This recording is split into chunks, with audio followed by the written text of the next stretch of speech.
Welcome to GK current affairs point friends. I hope आप लोग अच्छे होंगे। तो जैसा कि मैंने बोला था, टॉप 500 फिजिक्स का रेडी कर रहा हूँ। लूसेंट का मैंने टॉप 500, वो भी एमसीक्यू फॉर्म में। इसको मुझको सिर्फ टाइपिंग करने में 4 दिन लगा है। 4 दिन 500 क्वेश्चन को टाइपिंग करने में 4 दिन लगा है। तो आप लोगों से मैं चाहता हूं कि इस वीडियो को अच्छे से देखें और कॉन्सेप्ट समझें और क्वेश्चंस को नोट करें, और वीडियो को कम से कम अपने 3 से 4 फ्रेंड्स में ज़रूर शेयर कीजिए। बस यही मेरा मेहनत है। ज़्यादा से ज़्यादा वीडियोस को देखना चाहिए और वीडियोस को लाइक ज़रूर करें। तो चलिए आज का क्लास स्टार्ट करते हैं। इसके पहले आप लोगों ने चैनल को सब्सक्राइब नहीं किया तो चैनल को सब्सक्राइब करके बेल आइकन प्रेस कर दीजिएगा। तो चलिए आज का जो पहला जो लूसेंट का स्टार्ट हुआ टॉप 500 का पहला क्वेश्चन है, वास्तविक वस्तु का आभासी प्रतिबिंब बनता है कहाँ बनता है? उत्तल दर्पण में, समतल दर्पण में, अवतल दर्पण में, इनमें से सभी। तो इसका जो सही जवाब हो जाएगा क्या होगा? समतल दर्पण में बनता है। चलिए नेक्स्ट देखते हैं। वास्तविक वस्तु का हमेशा सीधा प्रतिबिंब बनाने वाला दर्पण होता है, तो कौन सा होता है? समतल, उत्तल, अवतल। समतल, अवतल। तो और नेक्स्ट जो दो ऑप्शन है, उत्तल, अवतल, समतल, उत्तल। तो वास्तविक वस्तु का हमेशा सीधा प्रतिबिंब बनाने वाला जो होता है वो होता है समतल, उत्तल। चलिए नेक्स्ट क्वेश्चन देखते हैं।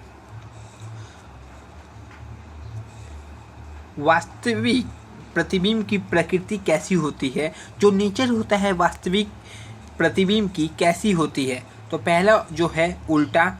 नेक्स्ट दो ऑप्शन देखते हैं, सीधा और उल्टा, और इनमें से कोई नहीं। तो इसका जो पहला ऑप्शन था क्या था? पहला यानी उल्टा होता है वास्तविक प्रतिबिंब की प्रकृति, ये याद रखिएगा। चलिए नेक्स्ट क्वेश्चन देखते हैं। वस्तु से छोटा प्रतिबिंब बनता है, तो वस्तु से छोटा प्रतिबिंब उत्तल दर्पण, अवतल दर्पण, समतल दर्पण एंड उत्तल दर्पण और अवतल दर्पण में किस दर्पण में वस्तु से छोटा प्रतिबिंब बनता है? तो इसका जो सही जवाब होगा, उत्तल दर्पण और अवतल दर्पण में वस्तु से छोटा प्रतिबिंब हमेशा बनता है। चलिए नेक्स्ट क्वेश्चन देखते हैं। प्रकाश के परावर्तन के नियम के अनुसार अपवर्तन कोण परावर्तन कोण से बराबर होता है। अपवर्तन कोण परावर्तन कोण से बड़ा होता है, या आपतन कोण परावर्तन कोण के बराबर होता है, या आपतन कोण परावर्तन कोण से छोटा होता है। ये सभी कथन गलत है। चलिए इसका जो सही ऑप्शन क्या होगा? तो ये जस्ट मैं आपतन का ए लिखा हूँ, परिवर्तन का पी। तो ये जो ऑप्शन बी होगा, आपतन कोण और परावर्तन कोण बराबर होते हैं, जिसका फॉर्मूला I=R रहता है। एंगल I=एंगल R के हिसाब में दिया रहता है। Angle of incidence = angle of refraction दिया रहता है इंग्लिश में। ये हिंदी में अपवर्तन कोण परावर्तन कोण के बराबर होता है। चलिए नेक्स्ट क्वेश्चन देखते हैं। समतल दर्पण द्वारा बना प्रतिबिंब सदा होता है। जो समतल दर्पण द्वारा बना प्रतिबिंब होता है वो सदा कैसा होता है? चलिए ऑप्शन दिखाते हैं। आभासी और उल्टा, वास्तविक और सीधा, सीधा और आभासी और वास्तविक। तो समतल दर्पण द्वारा बना प्रतिबिंब हमेशा क्या रहता है? सीधा और आभासी रहता है। चलिए नेक्स्ट क्वेश्चन देखते हैं। आँख में प्रवेश करने वाले प्रकाश की मात्रा को नियंत्रित करता है परितारिका, पुतली, लेंस। तो आँख में प्रवेश करने वाली प्रकाश की मात्रा को कौन नियंत्रित करता है? परितारिका नियंत्रित करता है। चलिए नेक्स्ट क्वेश्चन देखते हैं। सूर्योदय और सूर्यास्त के समय सूर्य का गोल दिखता है गोलाकार, घनाकार, अंडाकार, चपटा। सूर्योदय और सूर्यास्त के समय सूर्य कैसा दिखता है? तो वो चपटा दिखता है। कैसा? चपटा। जो सही होगा, इसका सही आंसर होगा। चलिए नेक्स्ट क्वेश्चन लेके चलते हैं। यदि दर्पण में बना प्रतिबिंब हमेशा सीधा आकार में वस्तु के बराबर है तो दर्पण अवतल होगा, उत्तल होगा। वो मिस टाइपिंग था। अवतल होगा, उत्तल होगा, या फिर आगे देखते हैं समतल होगा, या इनमें से कोई नहीं होगा। तो इसका सही जवाब क्या होना चाहिए? क्या आप लोग जानते हैं? आप लोग शायद नहीं जानते होंगे, तो मैं बता दूं, वो होगा समतल।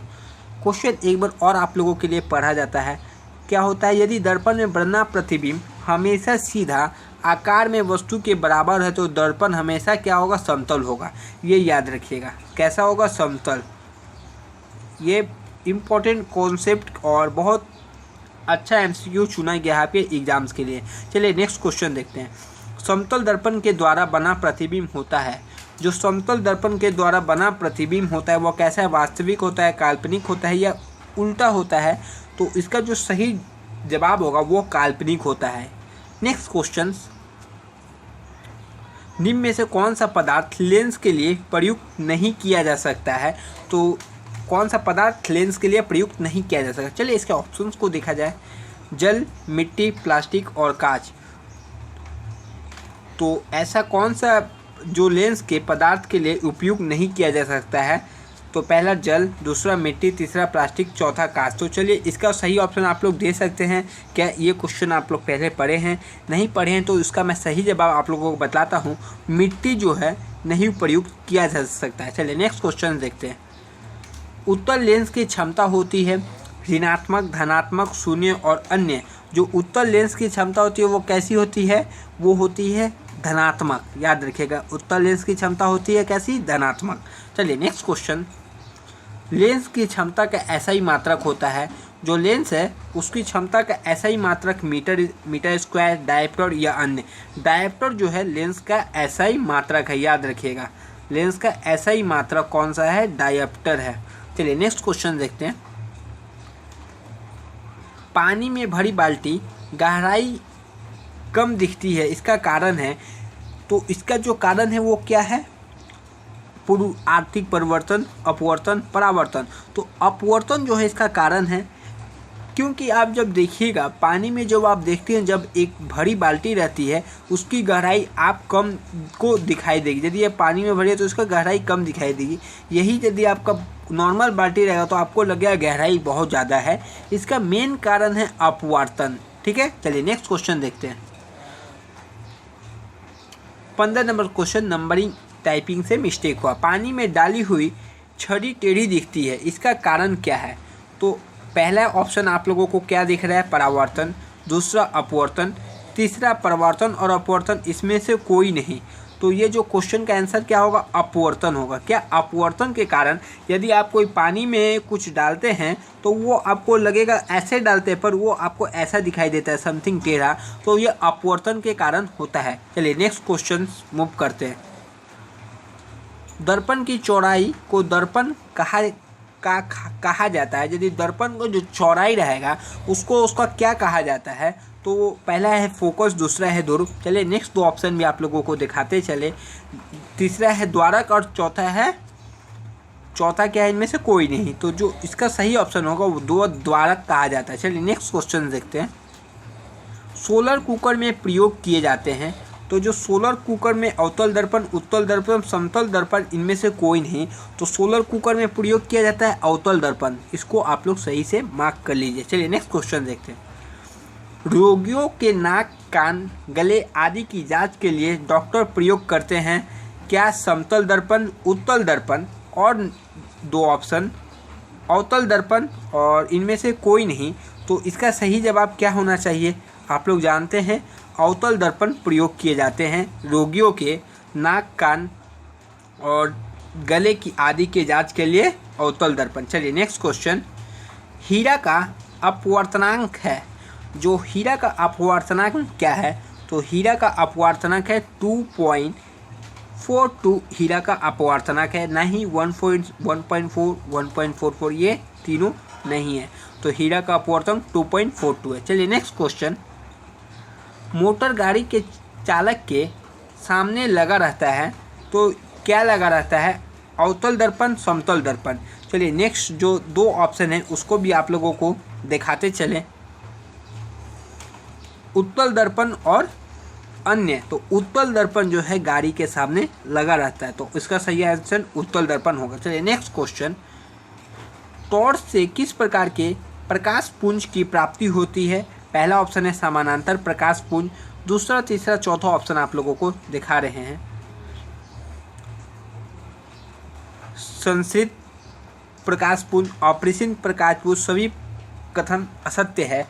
तो इसका जो सही ऑप्शन क्या होगा? इसका सही ऑप्शन होगा संश्रित प्रकाश पुंज टॉर्च के प्रकाश की ऊर्जा से प्राप्त होने वाला प्रकाश पुंज है।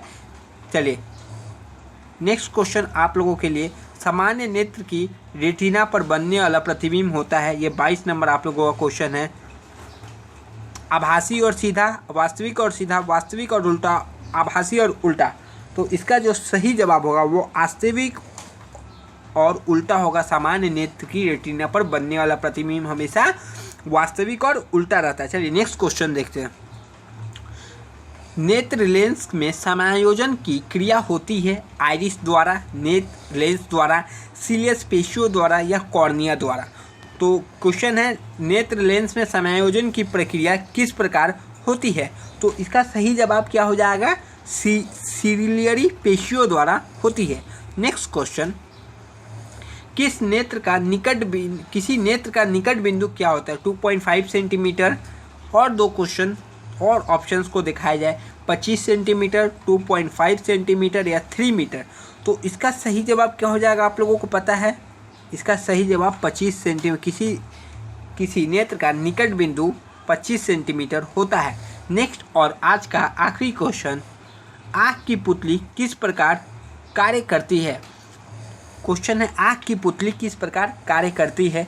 तो आँख की पुतली परिवर्तित द्वारक की भांति, हंग तांत्रिका की भांति, पुतली की भांति या अन्य। तो इसका सही जवाब क्या होगा, परिवर्तित द्वारिका की भांति कार्य करती है। तो आज का ये 25 क्वेश्चंस यहीं तक समाप्त होता है। नेक्स्ट वीडियो में फिर आपसे मिलेंगे। ये टॉप 500 क्वेश्चंस तक चलेंगे लूसेंट का। ये मेरा टाइपिंग पूरा हो चुका है, बस आप लोगों को डेली करवाना है। और आप लोगों को ये वीडियो कैसा लगा कमेंट में बतला दीजिए। और नेक्स्ट वीडियो के लिए आप रेडी है कि नहीं है, आप ये भी कमेंट में बतलाइए। आप लोगों का बस प्यार चाहिए और सपोर्ट चाहिए। आप लोग सपोर्ट करेंगे तो वीडियोस आते रहेंगे। बस आपको करना क्या है, यदि चैनल को सब्सक्राइब नहीं किया हुआ तो चैनल को सब्सक्राइब कर दीजिएगा, बेल आइकन प्रेस कर दीजिएगा, जिससे डेली इस वीडियो का नोटिफिकेशन मिल सके। एंड अपने फ्रेंड्स, कम से कम 3 फ्रेंड्स को शेयर ज़रूर कीजिएगा ये वीडियो। इसको टाइपिंग करने में मुझको 3 दिन लग गए हैं, तो आप इतना तो कर ही सकते हैं मेरे लिए। तब तक के लिए जय हिंद फ्रेंड्स। नेक्स्ट वीडियो में मिलते हैं। आप लोग वीडियो में कमेंट कर दीजिएगा कि नेक्स्ट पार्ट चाहिए या नहीं आपको। मैंने तो बना रखा है, देखते हैं कितने लोग इसमें करते हैं कि नेक्स्ट पार्ट चाहिए। तब तक के लिए जय हिंद फ्रेंड्स। नेक्स्ट वीडियो में आपसे मिलेंगे। तैयारी करते रहिए और आगे बढ़ते रहिए। जय हिंद।